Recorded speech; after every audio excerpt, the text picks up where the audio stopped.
Hello everyone, I Professor Reshma Kotwani once again welcome you all on this educational YouTube channel English World। आज के इस video में मैंने 12th standard का सबसे पहला topic an astrologer's day start करवा रही हूँ। और एक बात मैं आपको श्योरिटी से कह सकती हूँ, अगर आपने ये वीडियो एंड तक देखा तो आप ये स्टोरी बहुत अच्छे से समझ जाओगे और स्टोरी समझने के बाद डायरेक्टली आप पैसेजेस सॉल्व कर सकते हो। इस वीडियो के एंड में हम कुछ क्वेश्चंस भी डिस्कस करेंगे, किस तरीके के क्वेश्चंस आपसे इस टॉपिक से रिलेटेड पूछे जा सकते हैं। जैसे मैं आपको ये लेसन पढ़ाने वाली हूँ उसी तरीके से हम टेक्स्ट बुक का हर एक चैप्टर, हर एक लेसन, हर एक पोएम, ड्रामा सेक्शन सब कुछ डिटेल में करेंगे। यहाँ तक कि हम ग्रामर पार्ट भी डिटेल में करेंगे। मैंने अब कुछ ग्रामर के वीडियोज़ ऑलरेडी डाले हुए हैं और ये स्टोरीज़ भी ऑलरेडी डाली हुई है, बट वो सब शॉर्ट समरीज़ है। तो आज मैं आपको डिटेल में एक्सप्लेन करूँगी, मतलब वो सारे पॉइंट्स आपको एक्सप्लेन करूँगी जो आपके लिए सुनना ज़रूरी है, जो आपको आपके टेक्स्ट बुक में दिए गए हैं।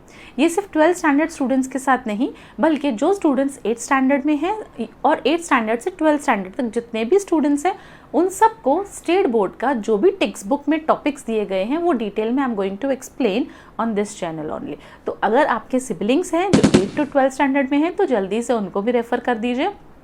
आइए वीडियो स्टार्ट करते हैं। तो आज हम जो लेसन पढ़ने जा रहे हैं वो है एन एस्ट्रोलॉजर्स डे।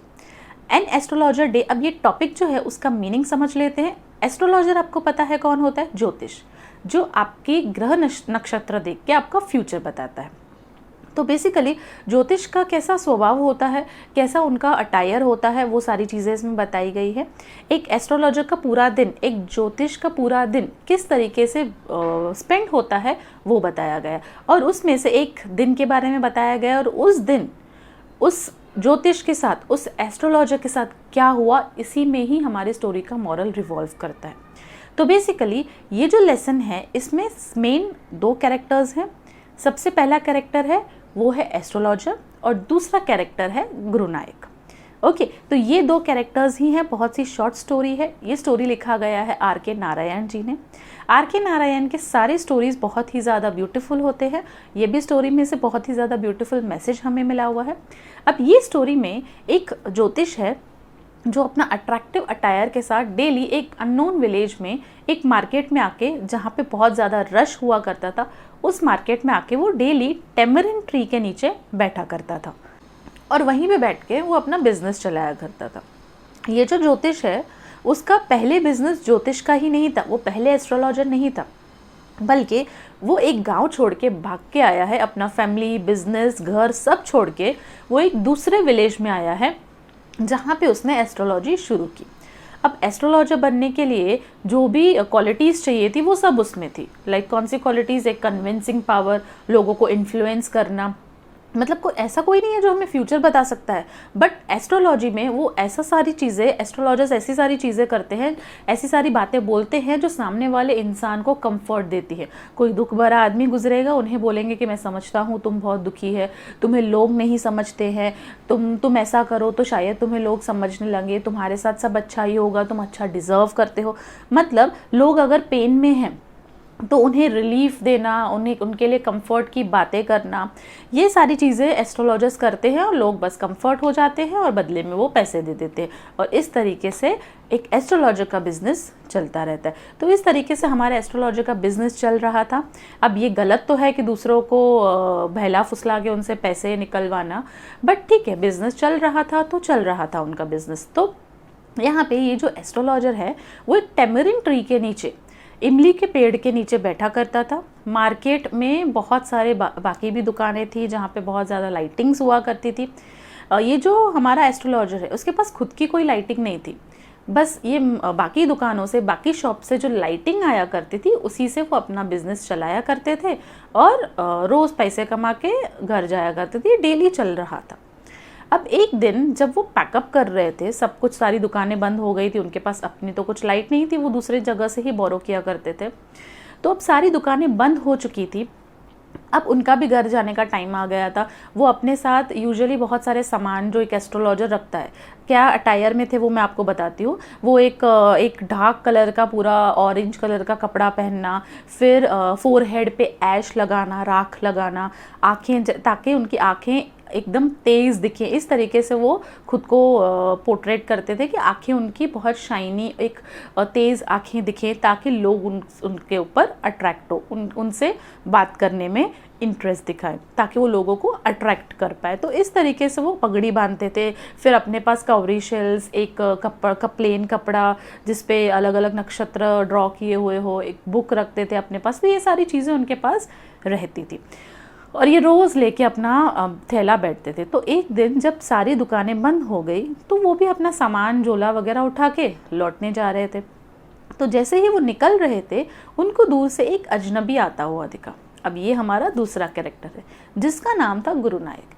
जैसे ही वो अजनबी आ रहा था तो एस्ट्रोलॉजर को क्या लगा कि शायद ये अजनबी, ये जो इंसान है, वो मेरा कस्टमर बन सकता है, मेरा क्लाइंट बन सकता है। तो उसने क्या किया कि थोड़े और पैसे कमा लिए जाए घर पहुंचने से पहले। ये पहुंचा उसी के पास, जैसे बाकी लोगों से वो बात किया करता था एस्ट्रोलॉजर, उसी तरीके से वो गुरु नायक से भी बात करने के लिए स्टार्ट किया। बट गुरु नायक ने स्टार्टिंग में कोई इंटरेस्ट नहीं दिखाया। वो बोलने लगा कि मैं जानता हूँ कि तुम बहुत परेशान हो, शायद मैं तुम्हारी परेशानी कम कर सकता हूँ, मुझे तो तुम्हें देख के समझ में आ रहा है कि तुम्हें तकलीफ़ है। तो ये सारी चीज़ें वो बोलने लगा जो बाकी लोगों को वो बोलता था। तो अब बट गुरु नायक उससे इम्प्रेस नहीं हो रहा था, वो उसे भाव नहीं दे रहा था। तो गुरु नायक ने उसे रिजेक्शन दिखाया कि तुम जाओ अपना काम करो, तुम मेरे रास्ते में मत आओ, मैं बिज़ी हूँ। तो ऐसा करके गुरु नायक ने उसे दूर जाने के लिए बोला। बट ये एस्ट्रोलॉजर उसमें बहुत ज़्यादा इंटरेस्ट दिखाने लगा। तो गुरु नायक ने क्या बोला, चलो तुमको इतना ही है ना, तो मैं तुमसे जो सवाल पूछता हूँ मुझे तुम उसका जवाब दो। अगर तुमने जवाब दे दिया तो कुछ पैसों की उनमें शर्त लगी, अगर तुमने जवाब दे दिया तो मैं तुम्हें इतना पैसा दे दूंगा। तो उन दोनों के बीच में इस तरीके से बैठ हुई, शर्त लगी। अब वो शर्त लग तो गई शर्त। अब एस्ट्रोलॉजर ने बोला हाँ ठीक है चलो, मैं तुमको बता देता हूँ। तो वो दोनों जाके एक जगह पे बैठ गए। अपनी जगह पे जब वो बैठे, तब उस टाइम पे बहुत अंधेरा था, तो गुरु नायक का चेहरा दिख नहीं रहा था एस्ट्रोलॉजर को। अब वहाँ पे बात करते करते जब वो बात करना स्टार्ट करने वाला था एस्ट्रोलॉजर, अचानक से एक बड़ी सी गाड़ी वहाँ पे क्रॉस हुई उस गली में से, उस लेन में से, और वो गाड़ी की जो लाइटिंग थी गुरु नायक के फेस पे जाके पड़ी। जब वो लाइटिंग गुरु नायक के फेस पे पड़ी, तब एस्ट्रोलॉजर को समझ में आ गया कि ये इंसान को तो मैंने कहीं देखा है। और ये देख के उसके मुंह पे पूरा पसीना आ गया और उसने क्या बोला, अच्छा ठीक है छोड़ो, मैं अपने घर जाता हूँ, हम अभी बात नहीं करते। ऐसा करके एस्ट्रोलॉजर अपना पोटली वापस बांधने लगा। बट गुरु नायक ने उसे छोड़ा नहीं कि अब तो शर्त लगी है, अब तो तुम्हें बताना ही पड़ेगा। तो जैसे तैसे ये जो एस्ट्रोलॉजर है, खुद को संभालते हुए गुरु नायक को उसने बोला कि तुम एक आदमी को ढूंढ रहे हो, जो आदमी ने तुम्हें एक बार मरते हुए छोड़ दिया था। एक आदमी ने तुम्हें बहुत पीटा था, मारा था, और तुम्हें मरने हुए हालत में छोड़ के वो भाग गया था, और तुम उसी आदमी के तलाश में हो। तो ये सुन के गुरु नायक बहुत इंप्रेस हो जाता है। अरे इसको कैसे पता चला ये सारी चीज़ें, ये तो सिर्फ मुझे पता है, इस अननोन इंसान को कैसे पता चला। ये सब एस्ट्रोलॉजर, तो एस्ट्रोलॉजर खुद को और ज़्यादा कॉन्फिडेंट बनाता है, खुद में और कॉन्फिडेंस लाके बोलता है तुम्हारा नाम गुरु नायक है ना, मैं सब जानता हूँ। तो गुरु नायक को और ज़्यादा इम्प्रेस हो जाता है कि इसको तो मेरा नाम भी बताया, हालांकि गुरु नायक ने अभी तक उसको नाम अपना बताया नहीं था। तो इस तरीके से वो जल्द सब बताता है और जल्दी पीछा छुड़ा के गुरु नायक से पैसे लेके वहाँ से निकल जाता है, और उसको लास्ट में ये बोल के जाता है कि तुम्हारे लिए यहाँ रहना ठीक नहीं है। तो गुरु नायक बोलता है चलो बताओ, अगर तुम्हें सब पता ही है तो बताओ मुझे वो आदमी कब मिलेगा। तो एस्ट्रोलॉजर उससे कहता है जिस आदमी को तुम ढूंढ रहे हो, मारना चाहते हो, बदला लेना चाहते हो जिस आदमी से, वो आदमी कुछ ही समय पहले उसका भी एक्सीडेंट होके मौत हो गया। तो तुम उसे ढूंढना बंद करो, उसे ढूंढ के कोई फ़ायदा नहीं है, तुम्हारे लिए इस विलेज में रहना सही नहीं है, तो तुम ये विलेज छोड़ के चले जाओ। तो गुरु नायक को विश्वास हो जाता है, उनकी पैसों की लेन देन हो जाती है। उसके बाद फटाफट से जल्दी एस्ट्रोलॉजर अपने घर पहुंचता है। जब वो घर पहुंचता है तो अपनी वाइफ से वो डिस्कस करता है और इसे बोलता है कि आज मुझे बहुत रिलैक्स फील हो रहा है, क्योंकि मुझे ऐसा लगता था कि मैंने किसी का मर्डर किया है। वो अपनी वाइफ को बोलता है कि मैंने कॉलेज के टाइम में मैं बहुत ज़्यादा मारपीट करता था, ड्रिंक करता था, मारपीट करता था, तो एक इंसान को मैंने बहुत मारा था और मरते हुए हालत में उसको छोड़ के मैं घर आ गया था, भाग गया था। इसीलिए मैंने वो विलेज भी छोड़ दिया ताकि मेरे ऊपर केस ना हो, मेरे ऊपर कोई इल्ज़ाम ना लगा है मर्डर का। बट अब जब मैंने उस इंसान को ज़िंदा देखा तो मुझे बहुत रिलैक्स हुआ। और वो इंसान कौन था जिसको एस्ट्रोलॉजर ने मरते हुए छोड़ा था? वो इंसान था गुरु नायक। तो गुरु नायक को पता नहीं चला कि एस्ट्रोलॉजर वही इंसान है जिसे वो ढूंढ रहा है, और एस्ट्रोलॉजर ने किस तरीके से खुद की जान बचाई और उस सिचुएशन को संभाला। एट दी एंड एस्ट्रोलॉजर खुश हो गया था कि एटलीस्ट मेरे सर से बोझ उतर गया कि मैं एक मर्डरर नहीं हूँ। बट इसका रिलैक्स फील करने से ज़्यादा दुख उसको एक बात का था। इसकी इतनी खुशी नहीं थी जितना उसे ये दुख था कि गुरु नायक ने जितने पैसे बोले थे बेट में उससे कम पैसे दिए। तो उसको उस बात का बहुत बड़ा लालच था, बहुत दुख था कि मुझे पैसा कम मिला।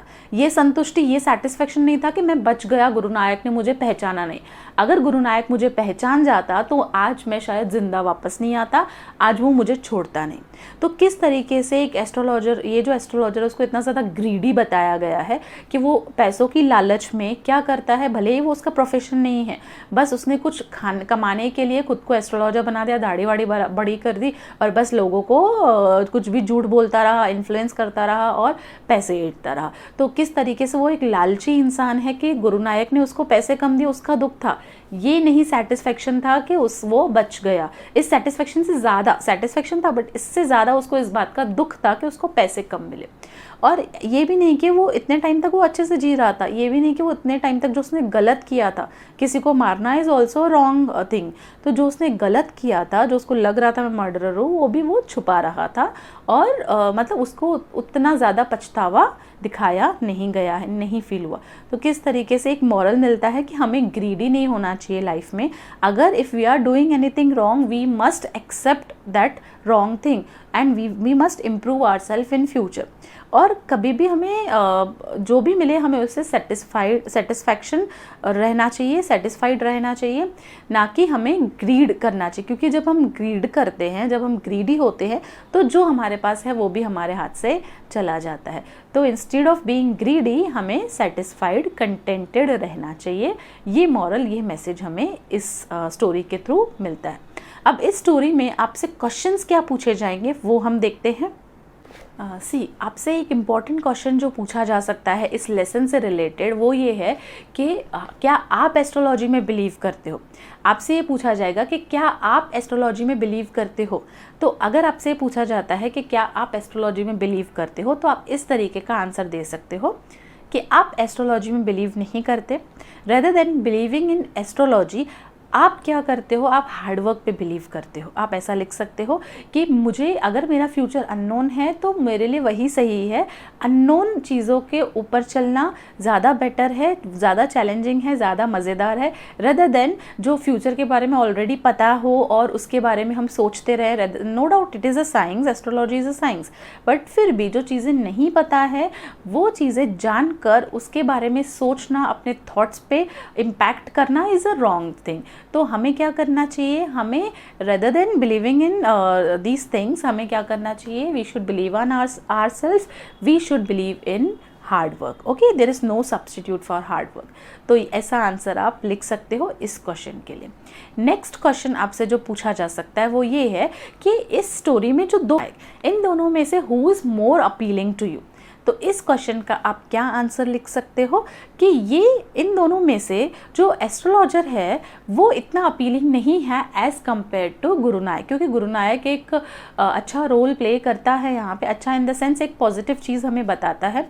गुरु नायक के एक्शन से हमें क्या सीखने को मिलता है कि गुरु नायक ने, भले ही वो किसी से बदला लेना चाहता है, बट वो जो भी है वो मुंह पे बोलता है कि वो ओपनली एक्सेप्ट कर रहा है कि हाँ मेरे साथ गलत हुआ तो मैं उस चीज़ का बदला लेना चाहता हूँ।